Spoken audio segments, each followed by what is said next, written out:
Et ce matin, nous recevons Lou Anne Bell, coprésidente du FestStop, et Quentin Reynaud, coprésident également. Bonjour à tous les deux. Bonjour.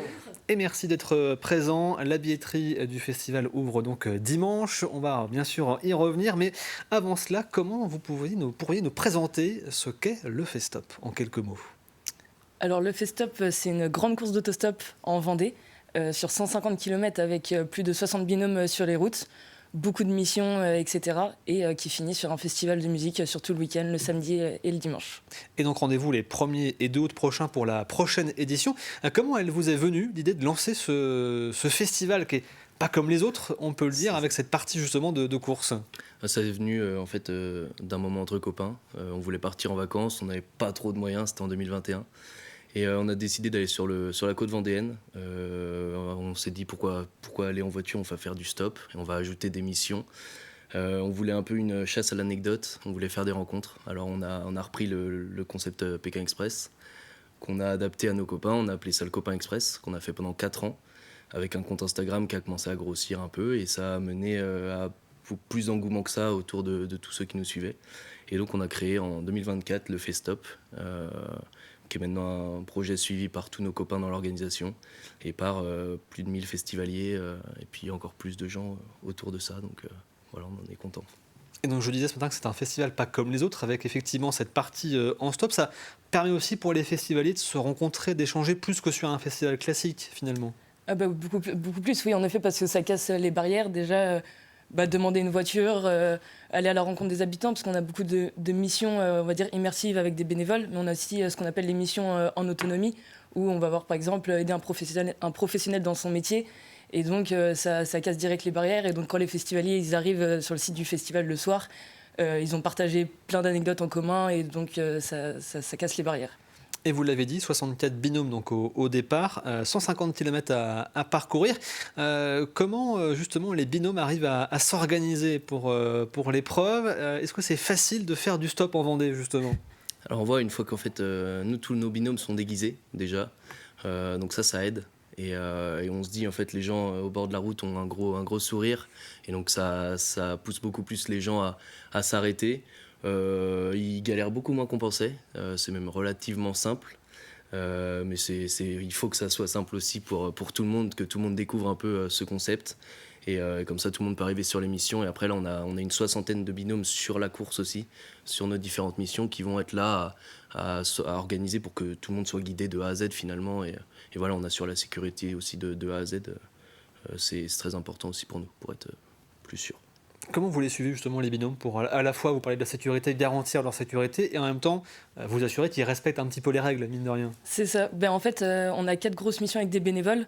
Donc il y a un système de pointage, on sait à quelle heure ils sont arrivés, à quelle heure ils repartent de la mission. Entre ces grosses missions avec bénévoles, on a les missions en autonomie. Et ils doivent photographier, prendre une vidéo, récupérer une preuve de cette mission qui est ensuite vérifiée à l'étape suivante par les bénévoles. Et donc nous qui restons sur site la journée un peu pour suivre tout le déroulé de la course, on a toutes les infos en direct, telle équipe est en tête de course, repart à telle heure, etc. Et ça nous permet aussi d'organiser l'arrivée, de gérer le flux de la course. Alors vous avez dit effectivement il y a des missions à remplir, on le voit d'ailleurs à l'image, il y a effectivement la partie donc en stop, mais à chaque fois aussi d'autres activités qui sont proposées. Alors on a vu du canoë, il y avait aussi une murder party je crois l'année dernière. C'est ça. Comment vous choisissez justement l'ensemble des activités, comment vous arrivez à créer cet itinéraire qu'ils vont devoir suivre? Déjà nous on se base sur... donc déjà il faut que ça rentre dans 150 km.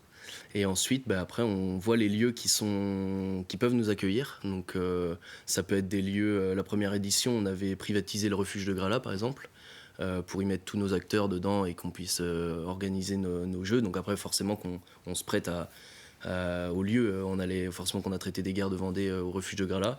Mais on peut aussi, à Roche-sur-Vière, on avait pris un dépôt d'un de nos partenaires qui est paysagiste. Et dedans, on a créé un commissariat de police, là, par exemple. Alors là, on utilise des concepts YouTube, des concepts de jeux vidéo, des choses qui nous font rire, nous.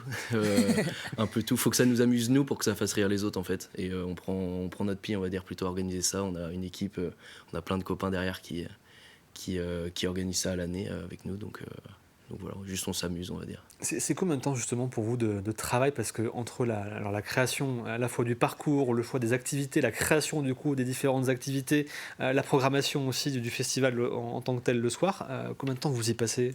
Et bah 1 an, je veux dire.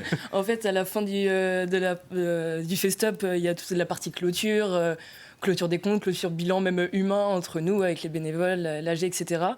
Le petit moment de pause, puis le petit moment où on repart et on se dit bah, c'est quoi les objectifs, c'est quoi la suite, un peu on va dire les grandes lignes directrices du festival. Et donc on va plus dans un premier temps tout ce qui est la structuration. Ensuite vient la programmation musicale à la suite. Et après, là, on arrive dans la période où justement on se focus plus sur la course d'autostop, qui est un peu le cœur, qui est carrément le cœur du festival. Alors la programmation, justement, est-ce que vous avez déjà quelques noms pour la prochaine édition, prévue donc début août? Alors là, c'est encore un peu secret. Nous, la programmation est bouclée. Et justement, à la suite de la billetterie, on a la billetterie course qui arrive dimanche et on a la billetterie ensuite fête qui va arriver ensuite et on lâchera les noms petit à petit dans la foulée. Et donc vous l'avez dit, la billetterie ouvre ce dimanche et souvent pour la partie course, c'est prix d'assaut assez vite désormais. Faut pas traîner si on veut justement oui. pouvoir y participer. Le petit conseil, c'est de mettre son alarme à midi dimanche pour être sûr d'avoir sa place. Et en effet, on a eu une première année où on s'est fait un peu dépasser. On a fait bugger la billetterie parce qu'on a eu trop de connexions d'un coup. On a tenté un peu le système de tirage au sort l'année dernière, mais on a pris ça à décourager aussi certaines personnes de se dire que ça faisait un peu trop inaccessible.